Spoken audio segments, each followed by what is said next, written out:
आप सभी। और आप लोग बहुत अच्छे होंगे क्योंकि मैं भी बहुत अच्छी हूँ, है ना।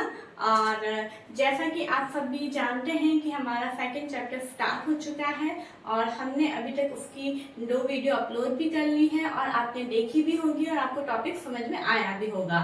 ओके, क्योंकि अभी तक किसी ने कमेंट में ऐसा कुछ क्वेरी मुझे लिख के नहीं दी है, तो मैं यही समझूंगी कि आपको टॉपिक समझ में आ गया है। और आज हम हमारे नेक्स्ट वीडियो में जो आपके सामने लेकर आई हूँ बच्चों, वो आज हमारी प्रॉपर्टीज की, आपको पता ही होगा हम मटेरियल्स की प्रॉपर्टी के बारे में बात कर रहे हैं। उन प्रॉपर्टीज का आज हम थर्ड और फोर्थ पॉइंट देखेंगे। ओके, फर्स्ट पॉइंट हमारा क्या था? अपीयरेंस। अपीयरेंस का हमारा फर्स्ट पॉइंट, और आज हम सेकंड और थर्ड पॉइंट देखेंगे। सेकंड पॉइंट हमारा होगा हार्डनेस और थर्ड पॉइंट होगा हमारा सॉल्युबिलिटी। ओके, तो हार्डनेस और सॉल्युबिलिटी क्या होती है, कैसी होती है, वो हम थोड़ा सा जानते हैं सभी की। हार्ड मटेरियल हम किसको कहेंगे, सॉफ्ट हम किसको कहेंगे, फिर भी लेकिन कुछ डेफिनेशंस होती है साइंस में, उसको देखते हुए उसको समझते हुए हम एक आगे समझने की कोशिश करेंगे। ओके बच्चों, तो आइए हम अपना टॉपिक स्टार्ट करते हैं।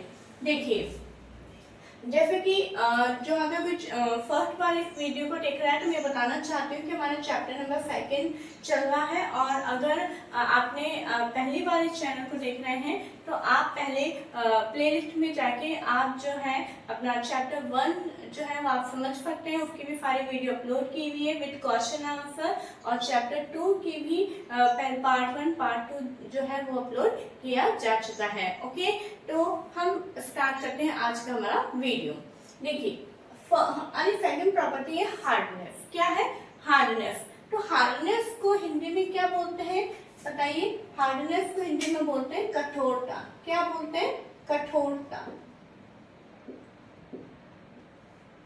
देखिए, ओके, तो अब अगर मैं आपसे पूछूं कि आप हार्ड किसको कहेंगे और सॉफ्ट किसको कहेंगे, तो देखिए जैसे कि मेरे हाथ में मार्कर है, क्या मैं इसमें ये जो एक मटेरियल है, क्या मैं अगर मैं इसको कंप्रेस कर रही हूँ, दबाने की कोशिश कर रही थी, नहीं दब रहा है ना। अगर मैं इसको स्क्रैच भी करती हूँ तो स्क्रैच भी नहीं होगा। इट मीन्स क्या है? ये हार्ड है। लेकिन अगर मैं वहीं पे ही अगर कोई मटेरियल है, जैसे कि फॉर एग्जांपल स्पॉन्ज अपन लेते हैं, जैसे डस्टर में ये लगा हुआ है, अगर मैं इसको कंप्रेस करती हूँ तो देखो ये दब रहा है ना। अगर मैं इसको स्क्रैच भी करती हूँ तो ये स्क्रैच हो जाता है। तो मतलब ये जो स्पंज वाला पोर्शन है वो क्या है? सॉफ्ट है। अगर वहीं पे अगर हम इस प्लास्टिक को लें तो ना ही ये कंप्रेस हो रहा है और ना ही इसको हम स्क्रैच कर रहे तो इस पे कोई भी इफेक्ट नहीं आ रहा है। तो इट मीन्स ये क्या है? हार्ड मटेरियल है। ठीक है, तो इसी को ही हम आगे डेफिनेशन में देखेंगे। देखिए, material which can be scratched और compressed easily are called soft. यानी वो मटेरियल जो कि आसानी से, बहुत ही आसानी से इजीली स्क्रैच भी हो सकते हैं और कंप्रेस भी हो सकते हैं, उन्हें हम क्या बोलेंगे? सॉफ्ट मटेरियल बोलेंगे। लेकिन वहीं पे some other material which are difficult to compress are called hard. जैसे कि मैंने बताया था कि वही मटेरियल जो कि कंप्रेस करने में बहुत ही मुश्किल होती है, वो नहीं हो पाएंगे, उन्हें हम क्या बोलेंगे? हार्ड मटेरियल बोलेंगे। ओके, बहुत सारे एग्जाम्पल है आपके। आप यहाँ पे अब क्या करेंगे? देखिए, वैसे तो जब हम डेफिनेशन लिखते हैं तो डेफिनेशन के साथ में ही आपको यहाँ पे एग्जाम्पल लिखने हैं। ओके, और लेकिन मैंने यहाँ पे नीचे इसलिए लिखा है क्योंकि जैसे एग्जाम्पल सॉफ्ट मटेरियल के मैंने 2 एग्जाम्पल लिखे हैं, कॉटन और स्पॉन्ज। ओके, और हार्ड के आयरन और वुड। उसके अलावा आपको क्या करना है? यहाँ पे एक मैं होमवर्क दे रही हूँ आपको करना है कि जितने भी सॉफ्ट मटेरियल आपको अपने आजू बाजू में अराउंड अस नजर आते हैं, आप उन्हें फील करिए, आप उन्हें कंप्रेस करके देखिए, आप उन्हें स्क्रैच करके देखिए। तो जो मटेरियल जो है इजीली ये सारी चीजें हो जाती है, तो सॉफ्ट मटेरियल कौन कौन से होंगे उनके नाम लिखिएगा, और हार्ड मटेरियल जो होते हैं वो उनके नाम भी आप लिखिएगा। ओके बच्चों, इस तरह से प्रैक्टिकल करने से क्या होता है कि आपको कुछ चीजें याद करने की जरूरत ही नहीं होगी, आपको अपने आप एग्जाम्पल आपके माइंड में पूरी तरीके से सेट रहेंगे। ओके, ये नहीं कि मैडम ने 2 एग्जाम्पल लिख लिए, हमने उन्हें ही याद कर लिया, और अगर वो एग्जाम्पल भी हम भूल जाते हैं एग्जाम में तो उसके अलावा क्या होगा? लेकिन आप कुछ खुद एक्टिविटी करेंगे, खुद आप प्रैक्टिकल करके देखेंगे तो वो आपको हमेशा याद रहेंगे। ओके, नेक्स्ट टॉपिक हमारा क्या है? सॉल्युबिलिटी। क्या है? सॉल्युबिलिटी। ओके, तो सॉल्युबिलिटी क्या होता है? इसको भी अगर हम इसका हिंदी मीनिंग देखें तो हमारा सॉल्युबिलिटी होता है विलयता। ओके, विलयता यानी कोई भी चीज कोई भी सब्सटेंस वाटर या किसी भी चीज के अंदर जो है पूरी तरीके से सॉल्युबल हो रहा है या नहीं। तो उसके लिए भी कुछ डेफिनेशन है, पहले हम उनको देखेंगे, फिर हम एक एक सब्सटेंस के पास जाएंगे। ओके, तो हमारा फर्स्ट डेफिनेशन मैंने यहाँ पे लिखा है सॉल्युबल सब्सटेंस। ओके, क्या है सॉल्युबल सब्सटेंस? क्या होता है? Some substance has completely disappeared और डिसॉल्व इन वाटर। जैसे कि कुछ सब्सटेंस ऐसे होते हैं जो कि पानी के अंदर जब हम उन्हें डिसॉल्व करते हैं तो वो पूरी तरीके से डिसअपीयर हो जाते हैं, मतलब वो बिल्कुल नहीं नजर आते हैं। फॉर एग्जाम्पल अगर हम वाटर के अंदर शुगर लें, शुगर को आप स्टिर करेंगे, है ना, कुछ 2 से 3 मिनट बाद आप देखेंगे शुगर पार्टिकल्स उसके अंदर बिल्कुल नजर नहीं आते। कहाँ गए? शुगर उस वाटर के अंदर पूरी तरीके से डिसॉल्व हो गई है। तो ऐसे सब्सटेंस को, these substances are called soluble substance, इनको हम क्या बोलते हैं? soluble substance बोलते हैं। ओके, नेक्स्ट इसके कहीं अपोजिट है insoluble substances। It means other substances do not mix with water and do not disappear after long time। यानी क्या है कि कुछ सब्सटेंस जो होते हैं जो पानी के अंदर मिक्स नहीं होते हैं और बहुत लंबे समय तक भी डिसअपीयर नहीं होते हैं, मतलब वो नीचे ही बैठे हुए हमें नजर आते हैं, तो उन्हें हम क्या बोलते हैं? इनसॉल्युबल सब्सटेंस बोलते हैं। आई होप आपको ये दोनों डेफिनेशन समझ में आ गई है। देखिए बच्चों, बहुत ही इजी लैंग्वेज में आपकी डेफिनेशन लिखी गई है और ये सारी डेफिनेशन आपको याद करनी है। ओके, उसके बाद में हम यहाँ पे देखते हैं solubility of solid in water. Substance जो होते हैं वो 3 स्टेट्स में पाए जाते हैं। आपको पता है मटेरियल कितने स्टेट्स में पाए जाते हैं? 3 स्टेट में पाए जाते हैं, सॉलिड है, लिक्विड है और गैस है। ओके, तो कौन से सॉलिड मटेरियल वाटर के अंदर सॉल्युबल है, कौन से लिक्विड सॉल्युबल है और कौन से गैसेस सॉल्युबल है, कौन से इनसॉल्युबल है, वो सारी चीजें हम इसके अंदर देखेंगे। ठीक है, आप अगर चैप्टर में देखेंगे तो आपके पूरे वो टेबल भी बनी हुई है और उसके अंदर आपको फिल भी करना है। तो हम सबसे पहले क्या देखेंगे? किसकी सॉल्युबिलिटी देखेंगे? हम सॉलिड की। और किसके अंदर देखेंगे? हम वाटर के अंदर देखेंगे। किसके अंदर देखेंगे? वाटर में। यहाँ पे और कोई लिक्विड नहीं लिया गया है, वाटर लिया गया है। वाटर के अंदर हम अलग अलग यहाँ पे 5 बीकर्स आपको नजर आ रहे हैं और इन 5 बीकर्स में अलग अलग मटेरियल है, अलग अलग सब्सटेंस है, जिसको हम मिक्स करके देखेंगे, डिसॉल्व करने की कोशिश करेंगे और हमें पता चलेगा कि कौन सा सब्सटेंस सॉल्युबल है और कौन सा इनसॉल्युबल है। ओके बच्चों, तो अब देखिए फर्स्ट बीकर में चूंकि क्या है, ये जो हमने सबसे पहले क्या लेंगे, हम सभी बीकर्स में हमने लिया है वाटर। क्या लिया है बच्चों? वाटर लिया है। ओके, तो वाटर हम उसको हाफ वाटर से फिल करेंगे। हाफ वाटर से फिल करने के बाद बीकर के अंदर सबसे पहले हम क्या ऐड करेंगे? फर्स्ट बीकर में हम ऐड करेंगे शुगर। ओके, शुगर जब हम ऐड करते हैं और उसे मिक्स करते हैं, स्टिर करते हैं, ये आप शुगर है सॉल्ट के आप घर पे भी प्रैक्टिकल करके देखिएगा जरूर से। जब शुगर हम उसके अंदर ऐड करते हैं तो हम थोड़ी देर बाद देखते हैं कि शुगर बिल्कुल डिसअपीयर हो जाती है, शुगर बिल्कुल नजर नहीं आती है। तो इसमें शुगर क्या हुई बताइए? शुगर कौन सा सब्सटेंस हुआ? शुगर हुआ हमारा सॉल्युबल। क्या हुआ बच्चों? सॉल्युबल। अंडरस्टैंड? नेक्स्ट आता है हमारा सॉल्ट यानी नमक। ये भी अगर हम वाटर के अंदर मिक्स करते हैं तो क्या ये डिसअपीयर होता है या नहीं? यस, ये डिसअपीयर हो जाता है। सॉल्ट भी अच्छे से उसके अंदर डिसॉल्व हो जाता है। तो सॉल्ट भी क्या होगा? हमारा सॉल्युबल मटेरियल सब्सटेंस होगा। ओके, अब आता है हमारा सैंड यानी मिट्टी। आप देखिए जब पानी के अंदर हम मिट्टी को डिसॉल्व करने की कोशिश करते हैं, उसको मिक्स करते हैं, फिर हम उसको स्टिर करते हैं, उसको हिलाते हैं, काफी देर हिलाते हैं, उसके बाद भी वो मिट्टी जो है पूरी तरीके से थोड़ी देर बाद जब हम उसको स्टिर करने के बाद रख देंगे और हम उसे डिस्टर्ब नहीं करेंगे तो हम ये देखते हैं कि मिट्टी बिल्कुल बॉटम में आके नीचे बैठ जाती है ना, बीकर के बिल्कुल बॉटम में यानी पैंडे पे आके बिल्कुल वो बैठ जाती है।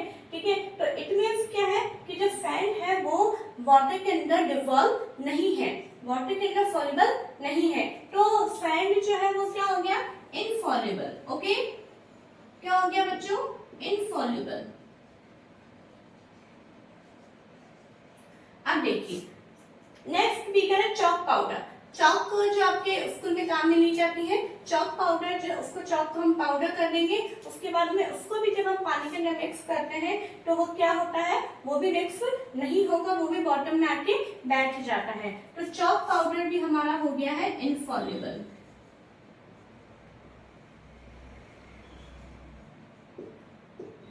Okay, sawdust. ये सॉडस्ट क्या होती है, जैसे अपन देखते हैं कभी आपके घर पे कारपेंटर का काम हुआ हो, लकड़ी का काम हुआ हो, तो जब लकड़ी को कटिंग की जाती है या उसको छीला जाता है तो बारीक बारीक उसके अंदर बुरादा निकलता है, ठीक है। तो बुरादे को ही क्या बोला जाता है, सॉडस्ट बोला जाता है। और जब इसको हम पानी के अंदर मिक्स करेंगे तो ये भी पानी के अंदर डिसॉल्व नहीं होगा, तो सॉडस्ट भी क्या होगा, इनसॉल्युबल होगा।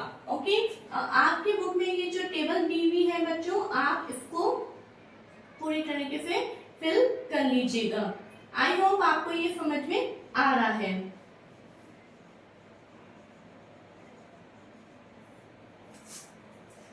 पूरे 5 बीकर का हमने एक्सपेरिमेंट हम करके देखते हैं कि सॉलिड के बॉटम में क्या है। आप इसका एक मिनट स्क्रीनशॉट ले लीजिए।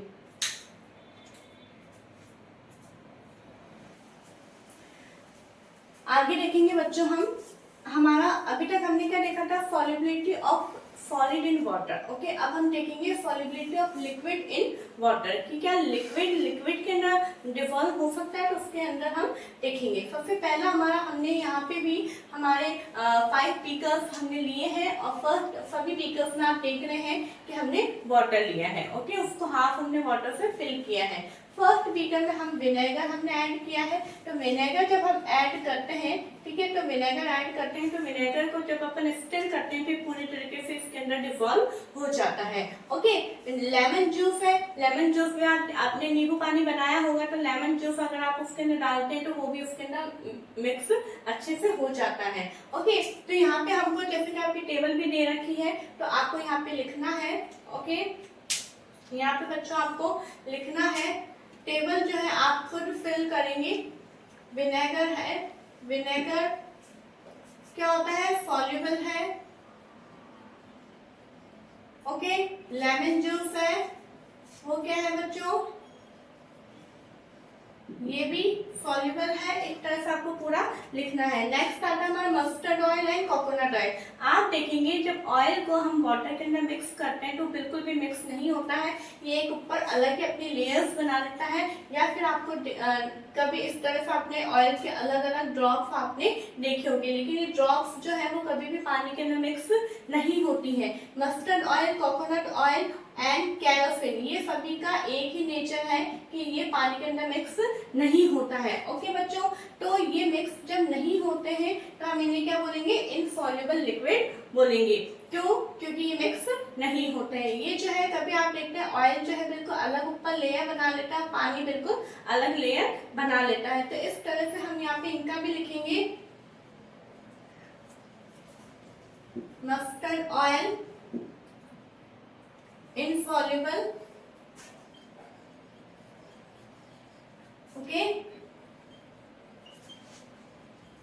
कोकोनट ऑयल ये भी इनसॉल्युबल है, एंड लास्ट केरोसिन, ये भी क्या है बच्चों, इनसॉल्युबल है। केरोसिन को और हिंदी में क्या बोलते हैं, मिट्टी का तेल भी बोलते हैं। Okay, coconut oil, mustard oil तो आप जानते ही हैं, सरसों का तेल और नारियल का तेल। अब हमारे आता है, हम गैसेस की बात करेंगे, solubility of gases in water. Water के अंदर गैसेस सॉल्युबल होती हैं या नहीं। सबसे मेन जो गैस है वो है ऑक्सीजन गैस। ऑक्सीजन गैस जो है वो वाटर के अंदर क्या होती है बच्चों, डिसॉल्व होती है। जैसे कि हम देखते हैं वाटर का फॉर्मूला क्या होता है, H2O, तो इसके अंदर भी क्या पाई जाती है, ऑक्सीजन ये पाई जाती है, ठीक है। It is very important for the survival of animals and plants like fish, lotus that live in water. ये जो पानी के अंदर ऑक्सीजन गैस डिसॉल्व होती है, ये सबसे इम्पॉर्टेंट इसीलिए है ताकि आप देखते हैं जितने भी एक्वेटिक एनिमल्स होते हैं, हम तो ऑक्सीजन एयर के द्वारा ले लेते हैं, लेकिन जितने भी पानी के अंदर रहने वाले जंतु हैं, जितने भी एक्वेटिक एनिमल्स हैं, ठीक है, वो जो है ऑक्सीजन उनको कैसे लेंगे, वो पानी के अंदर डिसॉल्व, वाटर के अंदर जो ऑक्सीजन डिसॉल्व होती है उस ऑक्सीजन को हम लेंगे। ओके, मतलब वो जानवर और प्लांट्स लेते हैं। जैसे मैंने एग्जांपल भी लिखा है फिश और लोटस, तो ये बहुत ही इंपॉर्टेंट फैक्टर है। लेकिन यहाँ पे एक मैं बात बताना चाहूंगी कि आप ये सोच रहे होंगे कि हम वाटर के अंदर ही क्यों ले रहे हैं, क्योंकि वाटर जो है यहाँ पे आप एक नोट बना के लिखिएगा, आपके बुक में नहीं है लेकिन मैं आपको लिखवा रही हूँ, वाटर इज यूनिवर्सल सॉल्वेंट। ठीक है, वाटर जो है यूनिवर्सल सॉल्वेंट है, क्योंकि वाटर के अंदर बहुत सारी चीजें जो है मिक्स हो जाती हैं। ठीक है बच्चों, इसलिए हम यहाँ पे वाटर का देख पा रहे हैं। और आई होप आपको ये सॉल्युबिलिटी वाला जो टॉपिक है वो बहुत ही अच्छे से समझ में आ गया होगा। हमने तीनों स्टेट का देख लिया, सॉलिड, लिक्विड और गैस का। नेक्स्ट प्रॉपर्टी जो है हम नेक्स्ट वीडियो के अंदर देखेंगे।